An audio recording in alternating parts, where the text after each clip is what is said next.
One artist embracing new challenges is Australian singer Sia. She's been writing songs for nearly 20 years, mostly for more famous singers. She's written hits for Beyoncé, Britney Spears, Katy Perry, and Rihanna. A few years ago, though, Sia had a hit of her own, and today she's out with an album of her own. It's called 1,000 Forms of Fear. NPR Sam Sanders visited Sia Kate Isabel Furler, that's her full name, at her home in Los Angeles to talk about her music and her public image. You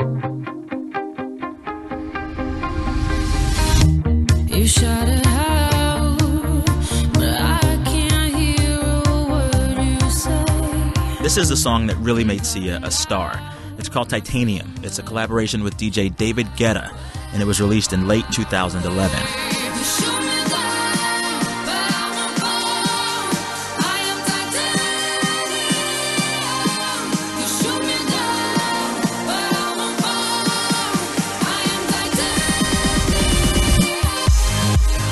Sia thought someone else was going to sing it, but Guetta had other plans. I wrote it for Alicia Keys, and then she passed, and then Mary J. Blige sang it, and then he took her vocal off it and put my vocal back on, my demo vocal, without asking, and released it.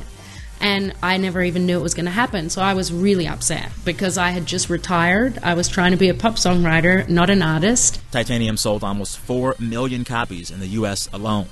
Sia started out as a down-tempo jazz singer. She's been making records since the late 90s. But around the time Titanium hit, she was 35, and she wanted to step out of the spotlight and into songwriting alone. Instead, Sia became the kind of celebrity she did not want to be. So she stopped showing her face. I thought it would be a funny joke that I'm getting away with.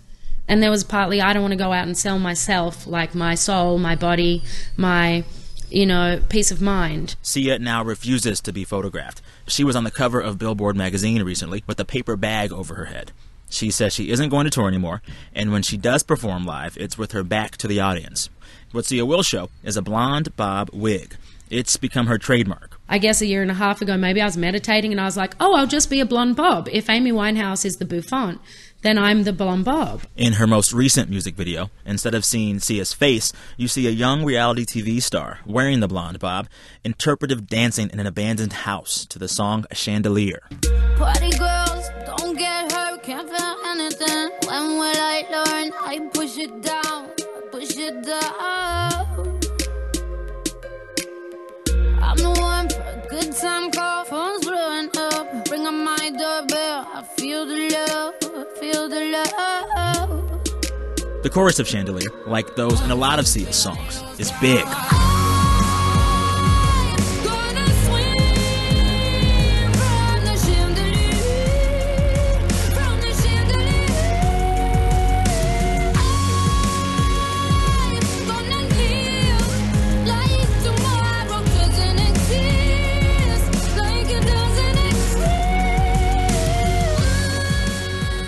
But Chandelier is actually a dark song.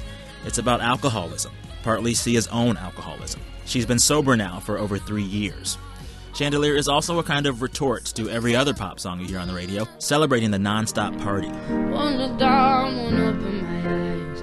Keep my glass full until morning light. 'Cause I'm just holding on for tonight. Help me, I'm holding on for dear life. Won't look down, won't open my eyes. Sia is standing next to a black upright piano in her East LA home. Her longtime collaborator, Greg Kurstin, is playing.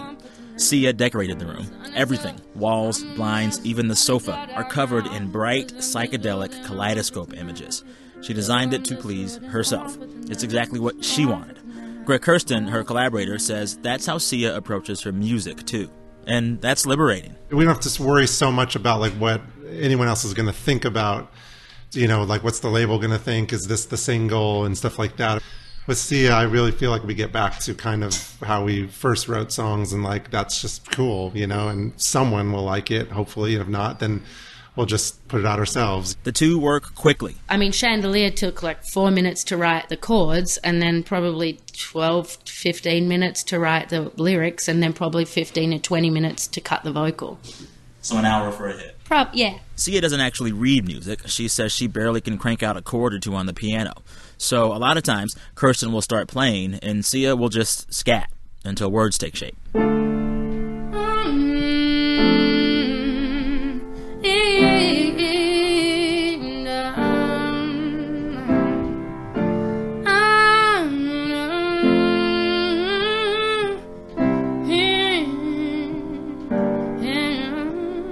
She riffed for a bit, and then the words came. You won't take me down, no, you won't take me down, I'm something for you. Maybe that's the object.